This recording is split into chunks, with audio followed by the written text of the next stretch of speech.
investors looking at and looking for when it comes to NFTs and web3? Please welcome to the stage, Ralph.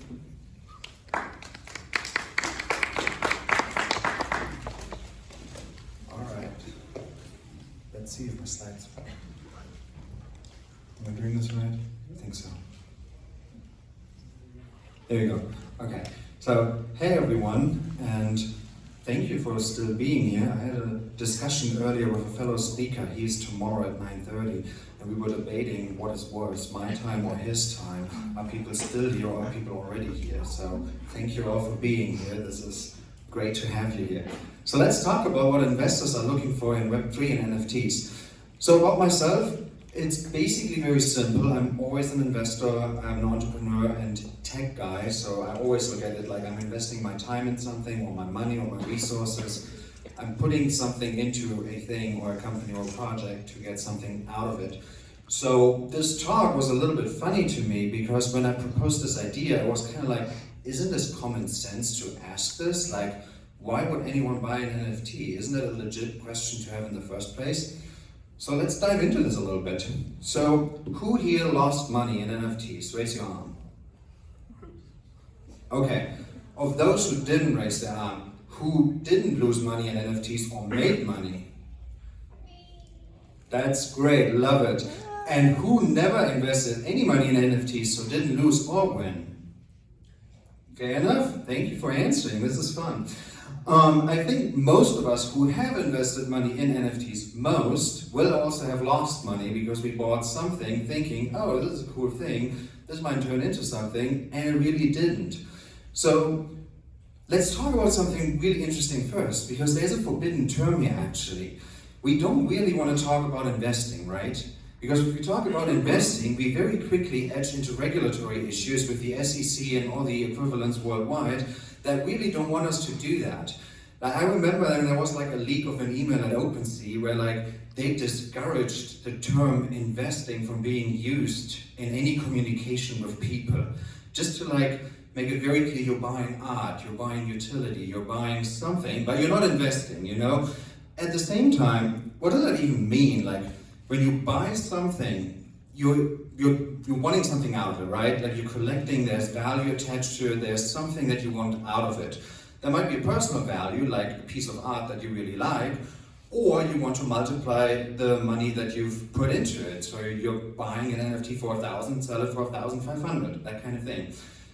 Now, are we actually doing that? Are we supposed to be doing that? And I'm asking this as like an open question to us as the NFT community. Is this where we are heading with NFTs? And the previous panel talked about this a good bit, and I think it's a very cool and interesting question to ask ourselves. Are we edging into investment territory, like officially, legally? What will that look like? And so when we talk about investing and all these things, we will have to talk about the value in NFTs, like why do you buy an NFT? And so before we dive into those, let's just recap real quick that an NFT is by definition a non-fungible token. So it's supposed to be unique, right? And so the things that NFTs can represent have to be unique items, such as naturally art. Most of us have probably bought NFTs that represent some sort of unique art piece. At the same time, there are things that might be something we want to invest in that aren't unique, that's still represented as an NFT. But the bottom line is an NFT is by definition unique, or at least somewhat supposed to be. I know there are some NFTs where you can have multiple owners of the same thing, but in and by itself in the definition it should be something unique, which goes into that we, for example, have real world assets that could be NFTs.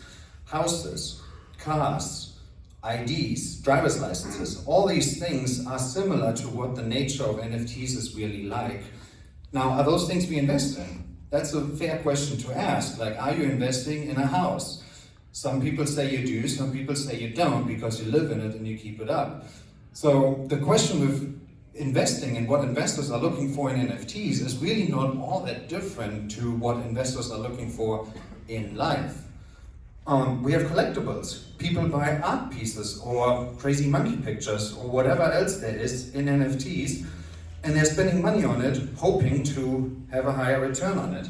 I mean, seriously, question for everyone, because I know it's late and we don't want to fall asleep just yet. So, who actually thinks that someone spends 80 grand on a monkey picture and like loves the monkey so much? Does anyone here believe that's actually happening? Okay, thank you. Yes, I think it can happen, but that's the one guy who has so much money who doesn't care about 80 grand. Everyone else, everyone who isn't a billionaire, will think a little bit about buying a monkey picture for 80 grand, right? So collectibles are value, but is the value that we've seen in 21 and 22 appropriate? Is that a healthy amount of value attached to these items? I think the market is correcting itself right now. We saw it go way up because people were essentially gambling, and now we're just cooling it down a little bit, which is good. Another value that we often see in NFTs is memberships, DAOs, which usually use fungible tokens, but they've also embraced NFTs. Sort of like Link's DAO, where you are a member of a golf club that wants to buy a golf club. It's an online DAO that wants to buy a real world golf club. So you have again this like real world asset connection with a membership, and people are spending money on it because now they are part of a group, which in many ways is similar to NFT collections like Bored Apes and all those too. Because why are you spending the money, 80 grand or so, on a monkey picture? Probably not really just for the monkey, right? Like either you're investing to multiply, or you want to be part of the group. All right, let's go further. Non-fungible versus fungible. Like we've essentially covered this already, but fungible tokens are what most people perceive like tokens where you have many owners of the same thing. NFTs by definition shouldn't have that. They still do sometimes, but that is something that investors consider. Like if you're investing in NFTs, is that something that only you own, or are you just part of a group? And the biggest NFT winners will be in the future, in my opinion, because this talk is about what investors are actually looking for. And I didn't dive too deep into my own background, but I have a lot of investment deals that I see and observe. But I believe that gaming and AI will be the two sectors that will benefit the most from NFTs, because they actually have non-fungible items that we can commercialize and use, and where NFTs actually make sense. Like art makes sense too, but that's just one area where we see it. At the same time, there are so many other areas where non-fungible items might make sense, but oftentimes they also don't, and we would be better off with like a fungible token. So I believe that gaming and AI will be the two areas that will benefit the most from NFTs, and where NFTs will benefit from them too. There will be a dual relationship. Any questions? Do you have any comments or ideas? I saw some people quite interactive here, so if you have anything, let's talk about it real quick.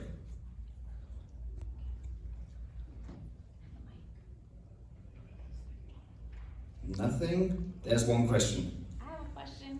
Go for it. May I join you on stage for a Yes, minute? please. And have a little conversation? Sure thing. I'm excited. Let's see if this mic works.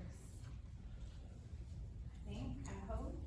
Hello. Hey. I'm Miss Nifty joining you on the stage. Let's have a seat. We'll do our own little fireside chat. Fun. We had no questions from the audience. Yeah? Go here. Okay, I'll go here. I'll make it a little bit cozy. So, I have been in blockchain. I have been educating. I have been an investor since 2016. Cool. So, I love your talk about what investors are looking for. What do you think, or how are some ways that we can be more socially responsible in terms of we are the builders right now of Web3, right? And I see a lot of people building for money, of course, Right. but how are we applying any of this to education?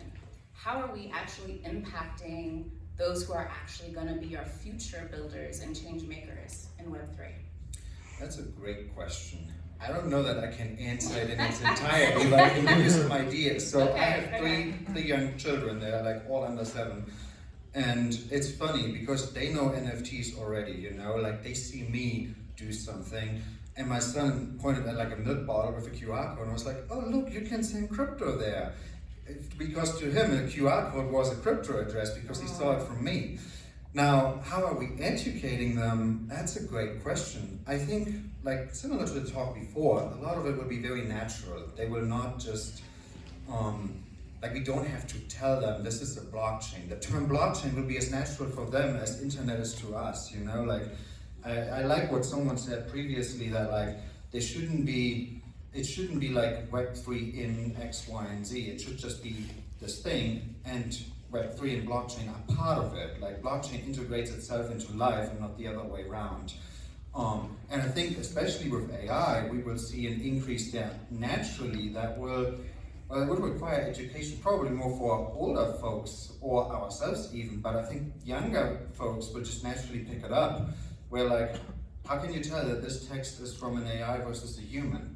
Blockchain can provide credibility there. Now text could be a cool thing as an NFT because a text is a non-fungible object that someone created. You may not get paid for it or so, but just like conceptually, that's what an NFT really is supposed to represent. So I think education will have to occur naturally and will take time. It will not be quick. Like in 20 years, let's revisit this question and see what happens. No, I mean, I'm thinking in the context of actually today, right? How are we have a responsibility, I believe, as the builders of today, to say this is how you can empower these up and coming youth. Because similar to, well, when I went to college, my first day on the college campus, I was given all of these credit cards and I was in debt in 2.9 seconds, but that debt lasted 5 years because I had no financial literacy education, right? So for the people that are getting into Web3 randomly, right, they are so likely to be scammed because they have zero education about the space. There's no healthy delivery of education to these youth. And on top of that, what about the elderly, right? So there are a lot of older people now trying to learn, reaching out to learn about this space, but they are easily scammed, which I've seen on social media, on Twitter handles. I am the expert of Web3, pay me $1,000 and I'll teach you. And in some of the spaces, I hear them say, what is minting? Yeah, my own father, 2 weeks ago, because I tell him about crypto all the time, and he's like, is there like a book for dummies? Like a book that I, as a senior, can read that will tell me how this works? Because like to him, it makes no sense. He's like, well, what if the government shuts it down or stuff like this? Where I'm like, it can't. Like this is the idea, you know, like there's a lot technologically deep stuff that doesn't necessarily come natural. But to your point about builders and educators, I think a lot of responsibility lies with the wallet providers and like the technology that you use first, like at first. MetaMask is by consensus, and MetaMask for like the last 3 years had been seemingly asleep with no improvements that you would notice. And just now they're coming out where like, oh, hang on, this address is actually known for scamming, so do you really want to do this? And there's suddenly it's a lot more proactive. Well, I will say this, they are one of the investors in Wallet Guard. I don't know if you're familiar with them. So they're doing an amazing job in terms of education and keeping our wallets safe. And speaking of Consensus, I am actually working with Consensus, and we are sponsoring an inner city high school in Austin to bring them to Consensus. And so they will have some Web3 global, what do you call it, engagement, interaction. I think it'd be really amazing. I'm excited for it. Well, you know, I think it's also to remember, it's very easy to be like the complaining party, you know? It's easy to sit here like, oh, someone should fix it, they need to do this, and evil Consensus, how could they not do this and that? And like, but to be like actually responsible for 2-3 million wallets, like that's not an easy burden to carry, so there's a lot that needs to happen for that to go over well. And let's not forget that crypto is still fairly niche. Like crypto is not, I mean, mainstream knows about crypto thanks to BlackRock. Wall Street knows about crypto and is actually doing things. But like, ask around who actually has a MetaMask wallet. Not just a Coinbase wallet or Kraken or whatever, but like who has a MetaMask wallet and actually interacts with dApps. Who even knows what a dApp is, you know? Like there's a huge difference between investing in crypto and buying crypto or being actually in crypto, which NFTs count for. And so this conference is pretty niche in that sense, because that's not what most crypto people would know initially. Like that's a step further. So yeah. So if there were one thing that you think that the one piece of advice or information that anyone should take away from this conversation today, what would that be? Like, don't run past this piece of information. Sit with this information, dig in deeper into this information. It will be more valuable to your experience in Web3. What would that be? Okay, this will maybe sound trivial to some, but to some maybe not. But I think you should have more than one wallet. Like, you should have one wallet that you interact with. If you get scammed on that wallet, you just forget about it for the most part. There's nothing extremely valuable there.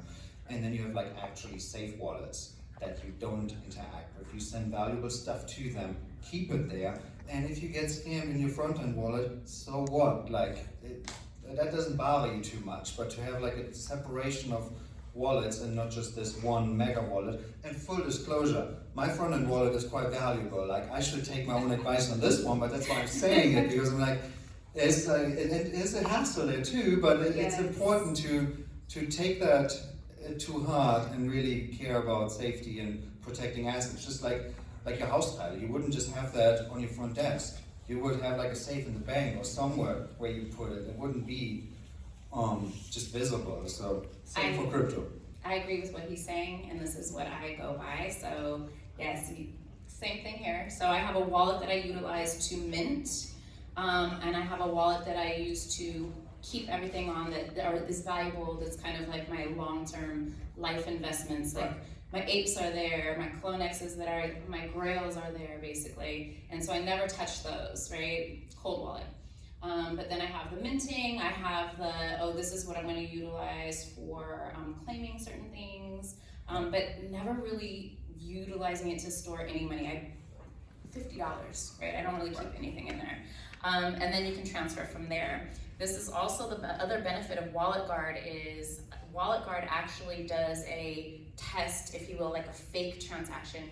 It goes through and says, okay, this is what you want to sign, and it processes it like you're actually signing it, but it doesn't. And then it goes through it and says, oh shit, this looks like you're about to get scammed. I don't think you want to do this. Or it'll say, this looks like it's an accurate transaction, go ahead and sign it. And I love how MetaMask has done this so far, because I saw this not with safety, but with like gas fees. When you like hit the button and it says, well, our simulation shows that this wouldn't go through, so change something. Yes. But that's exactly what I mean with like the responsibility for safety is mainly there. Because if you have a crappy wallet, you will get scammed. The wallet needs to be your first line of defense. Okay, I have a question. I now have the problem that I have so many wallets. So it could be my Phantom wallet, my MetaMask wallet, I think I have a few other of these things. And so there is an app to kind of centralize your wallet so you don't forget about them, because I feel like I have a lot of assets that aren't on the top of my mind because they're all over. Do you know what that app is? There are like 10 apps. There's 10 that do that. So I need that. What I personally do is, what I love the Uniswap app, and you can just have read-only wallets where you just paste the address, and so you can't actually mess anything up. You can just see them. And so you see them there and don't forget about them. Because I have the same thing, I have like 20 addresses, a couple of wallets, and so it's quite tricky to, especially when it's like airdrop claiming and stuff. I might need to paste like 20 things to figure out what I'm eligible for, but yeah. It's exactly what happened to a few of us last night. We were at the event here for the VIPs and the speakers, and my girlfriend and I were trying to claim these houses from, we have some based fellas. And so we claimed our homes that we stake our NFTs in, and we like couldn't get through, and I was like, I'm using the wrong wallet. Let me get back to where I was. So yeah, that's it. Cool. Thank you guys for listening to our little fireside chat without the fire. Bye. There you go.